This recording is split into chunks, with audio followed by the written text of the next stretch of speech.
காத்து ஊத காத்து சுத்தும் கடலு கரைய பார்த்து சத்தியமா கோயில் கொண்ட சுப்பையா எங்க குப்பத்துக்கு குல விளக்கு நீ ஐயா. வாட காத்து வீச பார்த்து அலையை எதிர்த்து வலைய போட்டு மீன் பிடிக்கும் தொழில் நடக்குது முத்தையா. கரை மீண்டு வர காவல் உந்தன் வேலையா.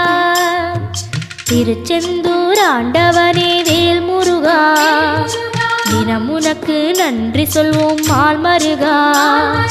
திருவடியில் தவம் இருப்போம் திருமுருகா. தீப்பெழுது நலமெனவே வடிவழகா.